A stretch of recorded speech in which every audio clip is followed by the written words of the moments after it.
On this episode of the podcast, I have with me Kishore Aradhya. He is the head of data engineering at Bose. We're going to be talking about how companies should be marrying the underlying technology that the company is working on with the customer value it delivers. And too many times we're focused on technology for technology's sake without that connected strategy.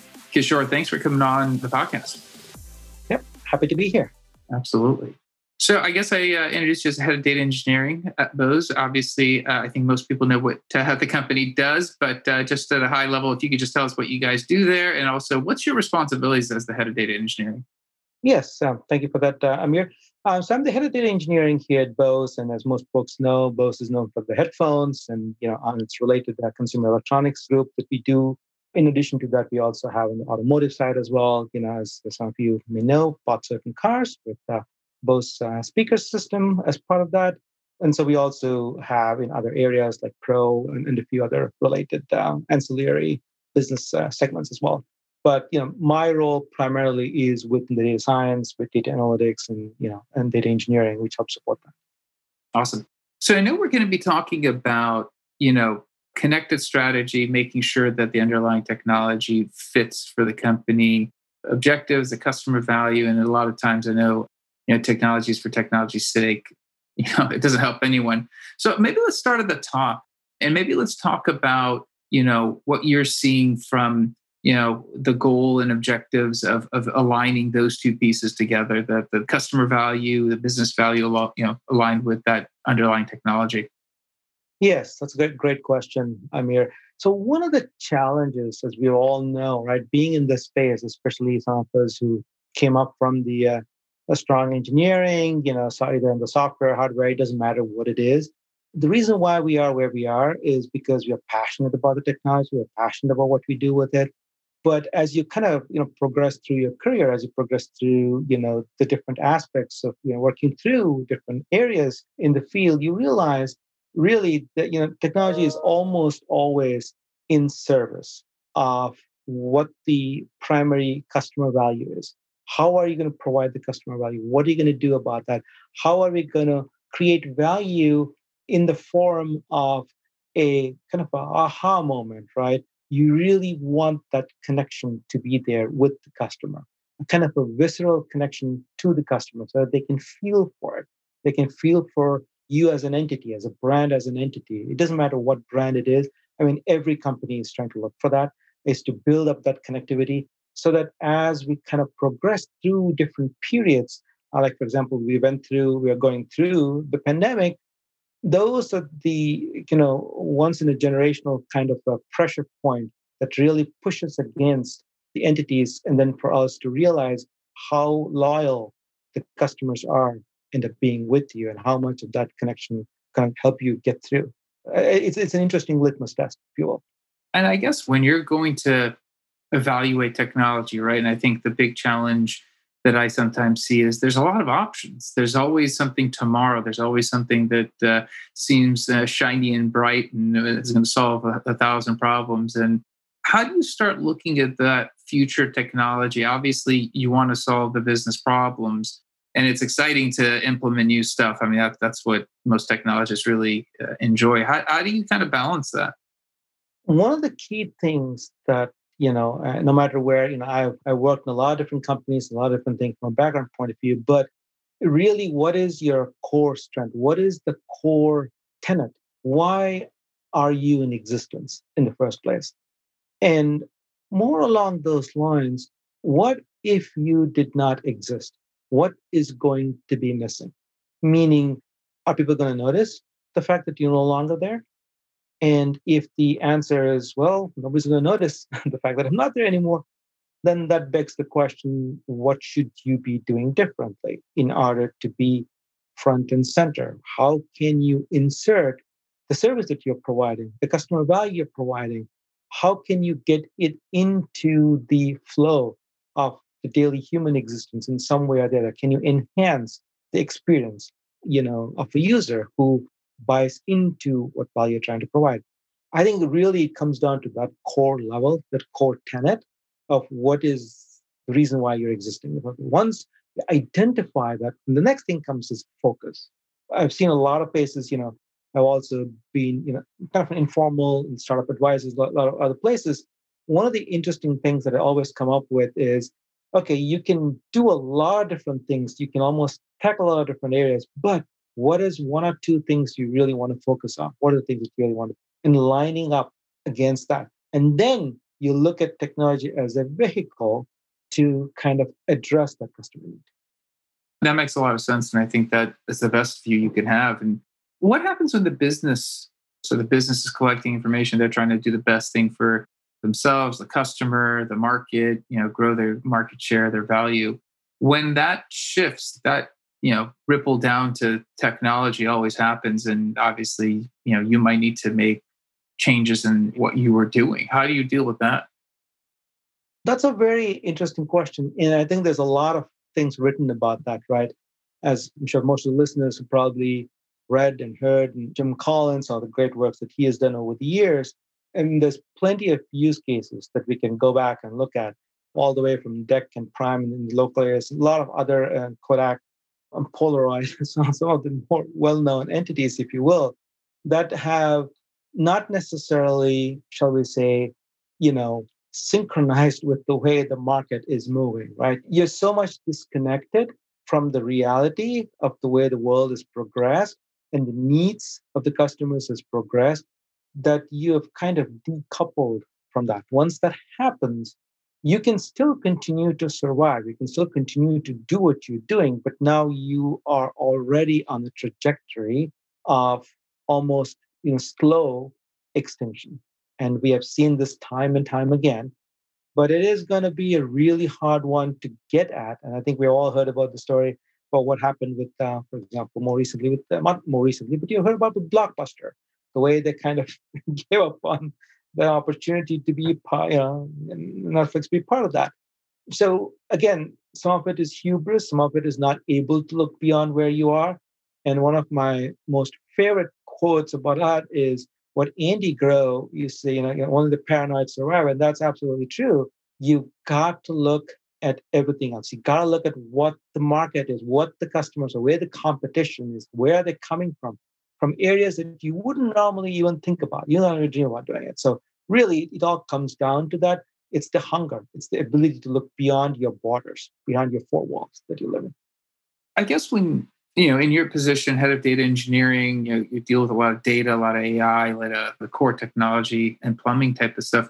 At what point do you see opportunities to go back to the business and help them generate customer value? Obviously, 20 years ago, technology was there to support the business and, it waited for direction and made a move. Now technology is the core of a lot of businesses. How do you maybe engage with the business and saying, hey, I see an opportunity to deliver more value? In a lot of cases, when I have conversations, in my past over the last decade or so, especially when I interact with executives at different levels, in a lot of the cases, it's the art of the possible, right? It's just not visible. They're just not aware of it. And it really, all it comes down to is sitting down and having these very fundamental conversations on where we are, what's our core strategy, what kind of differentiation can we provide? Meaning, when you look at the numbers, when you look at the way the trajectory of the customer, how the market segment fit, all those wonderful things that you think this one through, right? And then you start to look at that and you start to predict, you start to look ahead, like a year from now, or 2 years from now. And some of the times we're not even able to look that far ahead, but you could run some interesting, data models, whether you can run it either the usual typical thing that people normally do, customer lifetime value, things you do, churn, you can do all the usual things that you do. But in addition to that, you really need to look at what are some of the tangential areas in which the data is that they're providing you with some additional information that you don't normally see, that you don't normally look for, right? And you look for patterns within that. And then clustering patterns or patterns of usage or patterns of behavior, user behavior, is that shifting? And you can actually provide a lot of that information through some of the data that we're learning from, and then the models that you can build on top of it. And in addition to that, you also look at some of the capabilities, the automated capabilities, or the generalized AI, as most and more things are heading towards that, and some of the services that are being provided by the larger cloud providers these days, what are some of the capabilities that are there that are in a stage where you can pull all the pieces together and then create value in a very much in a combinatorial way. It's like a combinatorial innovation, if you will, to kind of pull all those pieces together. I guess when you're looking at the connected strategy, obviously, it sounds like you're pretty involved with business and technology to make sure that they're aligned. When you're having those conversations, how forward thinking are you looking versus more, trying to solve the present? Because obviously you can start, strategizing technology for a little bit too far in the future and potentially miss the opportunity at hand. That is a very interesting in the sense that getting too far ahead of yourself or being too ahead to the market, like we have seen with historically speaking, like Microsoft came out, with Zoom. People remember that back in the early days. It is a good product, but it was too early to the market. The market was not ready for it. It wasn't set in a certain way. And then, of course, comes Steve Jobs with the iPods and all that. So that changed the trajectory. It wasn't anything new. Like it wasn't like as if it was something that was brand new that came out of nowhere. People knew about it. But it's all about making it available in a manner that it is obviously customer friendly to you. Really, they can relate to that. And also, is the market ready? Is it the right time? It's all about the timing. You can't get too far ahead, but then you don't know how far ahead you are until you actually try out some of these things, right? And that's where one of the things that we're looking at more and more is how can we create this kind of an experimentation platform, if you will, to help drive some of these kind of A/B tests or some of these different variation of the business experiments that you can run within that space. And then we learn from it. We figure out what works and what doesn't work. Of course, it's done in a microcosm way, but you can always extrapolate that and take some of the learnings from it and then maybe pivot in one way or the other. Yeah, I think it's interesting because, you can start building solutions too far out and all of a sudden you're solving problems that are outliers, could be solved with 2 more years of work and whatnot.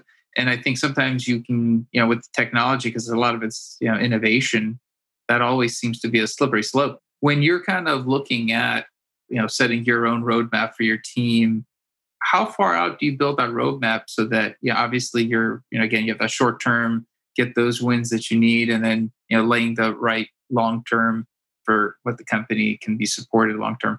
That's the thing that all of us, struggle with that. Meaning, and I use the word struggle because, it depends upon who you ask. Some folks are really, really, okay, you know what, we need to have a 5-year plan, we need a 3-year plan, we need to have a longer term plan. And again, that depends upon the industry you're in, right? For example, if you are in the semiconductor, if you are in a certain kind of a hardware in a business where for you to come up with new ideas and the ability to bring it to the market by itself, there is a certain amount of time it takes to get there from point A to point B, from an idea from inception to the point of bringing it out in the hands of the customer. So there comes an interesting conundrum there, meaning how long it's going to take for it to get out into the market. So can you kind of reduce that time to market in situations like that? What can you do? What are some of the creative ways in which you can go about doing that? And I know that there are ways to do that. I don't want to go too deep down that path in this conversation, but that's one mechanism to kind of figure out whether these long-term plans really hold water or not. And there are certain other cases, like, for example, within the service space, the software services, right, within the industry, you can make those changes pretty much on an hourly basis, which we know happens all the time with a multiple level of multivariate testing, if you will, whether you go to Amazon or any of the other major websites, right? These things change. You're almost like a guinea pig in almost all those interactions that you have with them.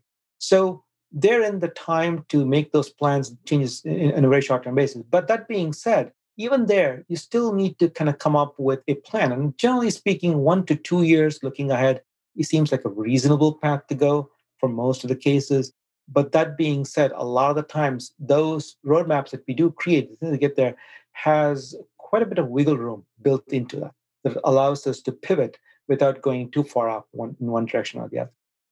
Awesome. I think it's definitely not a science. It's almost more art than science to find the right balance from, obviously executing on a daily basis, keeping, the business long-term strategy, short-term, medium, goals in mind as well. And it seems like this delicate balance of, don't want to adjust too much because the team is, has to deliver, and no team really works well if you constantly adjust it. I mean, that's a recipe for failure, but then you need that flexibility because obviously, like you mentioned, tons of stories of companies who just, were so focused, they missed the pivot and all of a sudden, well, they're no longer around.